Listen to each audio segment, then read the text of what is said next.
Terima kasih pemirsa, Anda masih bersama kami di Data Kepri. 1.188 ASN yang terdiri dari 1.146 P3K dan 42 CPNS dilantik dan diambil sumpahnya oleh Bupati Bintan Robby Kurniawan di halaman kantor Bupati Bintan. Para ASN ini merupakan formasi tahap 1 tahun 2024.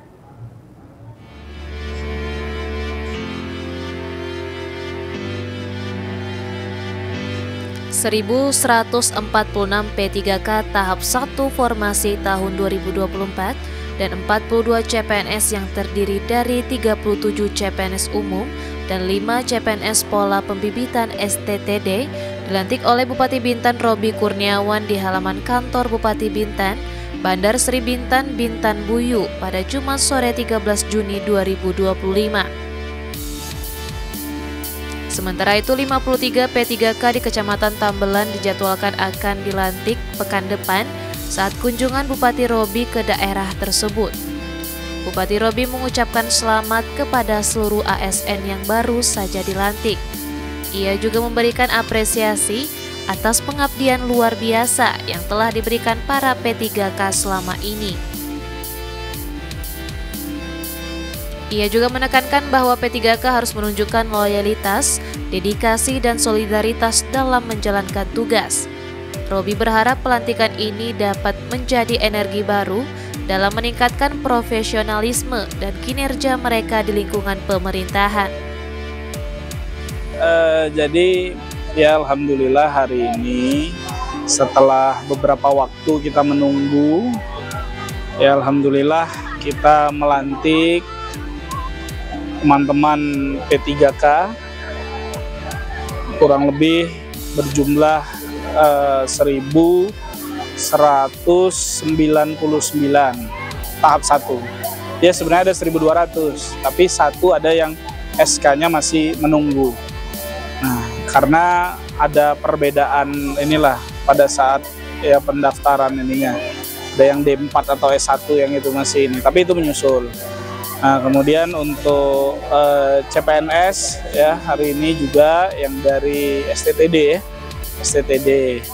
ya kita berharap tentunya karena pelantikan P3K ini sudah sangat ditunggu oleh teman-teman yang dilantik, ya mudah-mudahan ini bukan akhir dari pencapaian, tapi ini merupakan awal lebih semangat lagi dalam mendedikasikan dirinya untuk memberikan pelayanan yang baik kepada masyarakat Kabupaten Bintan. Sementara itu, Sekda Bintan Roni Kartika menegaskan P3K yang telah dilantik wajib mematuhi aturan jam kerja dan pelaporan kinerja melalui aplikasi Sikap yang telah disiapkan, agar sistem pengawasan serupa dengan ASN lainnya. Terdapat 3 kategori sanksi bagi pelanggar, yaitu ringan, sedang, dan berat. Sanksi terberat berlaku jika seorang P3K absen selama 10 hari berturut-turut tanpa keterangan yang dapat berujung pada pemberhentian dengan hormat. Dengan perubahan status ini, P3K diharapkan memiliki kedewasaan diri dan peningkatan kesejahteraan yang diimbangi dengan dukungan terhadap organisasi di OPD masing-masing. Kinerja yang baik akan tercermin dalam sistem evaluasi e-kinerja dan berkontribusi terhadap kemajuan instansi. Pemkab Bintan sendiri telah merancang perpup untuk mengatur kedisiplinan P3K yang dilantik. Yang pasti ketika berubah status ya sesuai arahan tadi Pak Bupati di saat apel pelantikan teman-teman P3K, harapan kita ya semuanya sesuai dengan aturan. Nah, karena udah jadi P3K, maka kita sudah merancang perbup terhadap peningkatan kedisiplinan para tenaga P3K yang hari ini dilantik. Ya, salah satunya cara mengatur jam masuk dan jam pulang kantor. Kemudian bagaimana cara melaporkan kinerjanya per hari. Maka nanti ada aplikasi Sikap namanya, yang sama hari ini ASN kita lakukan, itu diaplikasikan untuk seluruh P3K. Nah tentu harapan kita tidak ada yang tidak masuk semua. Kalau seandainya tidak masuk, tentu ada tahapannya, ada sanksi sedang, ada sanksi ringan, sanksi sedang, dan sanksi berat. Metodologi ini sesuai dengan peraturan tentang peningkatan kedisiplinan P3K yang sudah dikeluarkan.